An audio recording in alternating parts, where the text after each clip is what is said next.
Corey writes, "Hey Collider crew, my question is with the recent news about the restructuring going on at Marvel, one bit of news that caught my eye was that Ike Perlmutter will still have control over Marvel's TV division.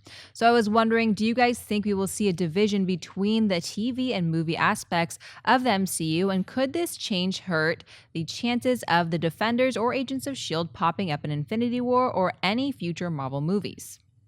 I have always said that I am doubtful you're going to see, like, for instance, I still don't believe Daredevil's going to show up in Infinity War. I do not believe any of the new Netflix heroes are going to show up in a Marvel Cinematic Universe thing. Kevin Feige, at that Marvel event, at the El Capitan, he said something that I think carried a lot more meaning than what he said. Somebody asked him a question about the TV universe, and Kevin Feige says, look, I have nothing to do with the TV stuff. That's their thing. I do movies. To show that there's not really, even though they are the same cinematic universe, there's not really a connected open line of communication between television and movies. Television, the TV shows, will dance around and form their stuff to show that they connect to the movies. But if you watched Age of Ultron, it did nothing to show that it connected to the TV show. Any kind of implied connection was all done because the TV show made their show to make it look like it connected. I said this about Daredevil. While there may have been a newspaper article on the back wall with, the Leviathan crashed on the ground and a reference to the Battle of New York, just to make it clear this is the same cinematic universe, they did not go, Daredevil never went out of its way to show that, hey, you know what? Thor lives in this world or anything like that. And now with this separation, and I think I mentioned this when the first story came out, where Perlmutter is no longer overseeing Kevin Feige, but he is overseeing television. Mm-hmm.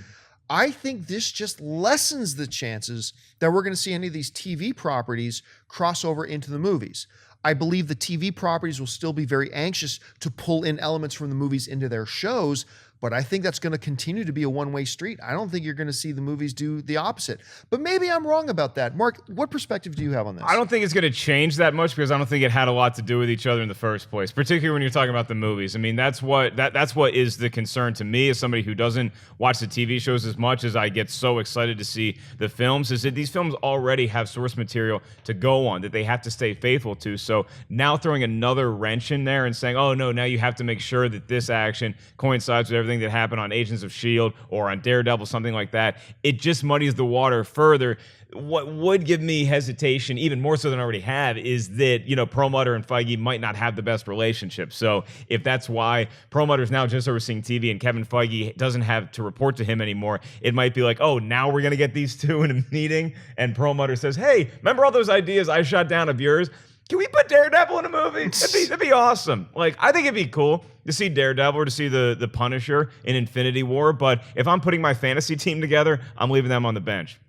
Schnapp? Yeah, I agree. I mean, I actually like the separation. I like that Daredevil is part of the same world, but they don't ever have to cross over. I mean, Daredevil's not going to be like on Asgard. Why would he be? It's like there's certain things that are like, I think the cinematic universe are dealing with the bigger story elements. And I think it makes sense that the TV series like Agents of S.H.I.E.L.D. are going to like take from that and like add and like plus their shows from the things that dropped off of Age of Ultron or whatever is going to be happening with Civil War. There's going to be ramifications, whatever they're doing to build up the idea of what an Inhuman is, that eventually when they finally get to the Inhumans, I'm sure the Inhumans movie will be a standalone movie and not have anything really reflective with Agents of S.H.I.E.L.D. unless you've already been watching Agents of S.H.I.E.L.D. They'll be like these little Easter eggs in there. Oh yeah, that's this guy Lash, or that's, they'll drop that in.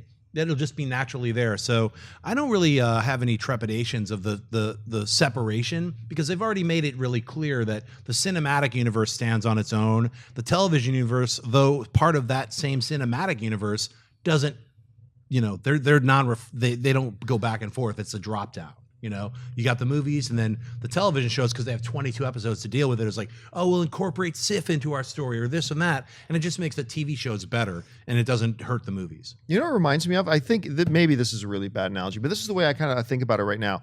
The movies are like a successful series of novels. The TV shows are like fan fiction. And I don't mean that in the sense of quality. What I mean that in the sense is the novels do their thing. They just do whatever they're doing. And then people, like fans, write fan fiction to coordinate and center their universes around what is happening in the real book series. Right. But the real book series doesn't then look down at the fan fiction and says, oh, they introduced a new character named Rex in the fan fiction. Let's talk about Rex in the real Yeah, and that's the way the relationship works right now, the way I perceive it at any rate, between the Marvel Cinematic Movies and the television universe. You see the television universe scrambling to make sure it reflects that we are a part of this universe with the movies, but you don't see the movies doing anything to reflect that we are a part of the same cinematic universe with the TV shows. Yeah, the one difference, I love that analogy. The one difference is that if you're writing fan fiction, then Marvel would have no stake in your fan fiction doing well or not doing well. But Marvel does care about their TV shows doing well. So you might see a reference to Daredevil for that very reason, that, oh, we want to make sure you guys watch our Netflix shows too. But I mean, look, you're right, Schnapp. It's like in the movies, they're going up. There's entire cities that are levitating. They're going up against Thanos in Infinity War. Right. But it doesn't diminish the value of a human life, that there is stuff going on in Hell's Kitchen that is hurtful to people. So we need to save every life. Superheroes aren't just buying in bulk. It's like, I care as much about some country and I don't care about individual stories anymore. No, I care about saving that grandma and her cat that's stuck in a tree. Like, we care about all this stuff. We're superheroes. That is an awesome point. Oh God, thank goodness. I think you raised such a great issue. I think if, like, in Daredevil, this is part of what makes Daredevil such a good show, was the fact that it had so much separation. Because you're right. I think if Thor suddenly showed up in episode 2 to have this talking about universal conquest, then I think for the audience member that would subjectively downplay the value of the life of the nurse that Daredevil has to go. The universe is at stake. But what Daredevil has done is he's made these stories matter, and these things that he's involved with and individualized matter and count. I never even thought about it on that level till you brought it up. That's a great point. That's why I'm on the show. Hey. You know what else? Walked that line very well was Ant-Man, though, because Ant-Man was a smaller story. It was, we got to go in and steal this suit, but it also had universal implications because of what that power was. So that's why it factors more into the cinematic universe than I think Daredevil might. I think something interesting to watch will be Star Wars, because they're doing everything canon. So the TV shows are going to relate somehow to the movies, but the movies will all be standalone. But then you can, like, if you watch Rebels, it'll somehow relate because they've already introduced Darth Vader and all these other things. And they're saying all these things are part of the new canon. So I guess that's the same way you could look at the Marvel movies. Marvel movies are canon, and then the TV shows are just kind of like, using that as a direction to spin their entire season of 22 episodes or 10 episodes off of.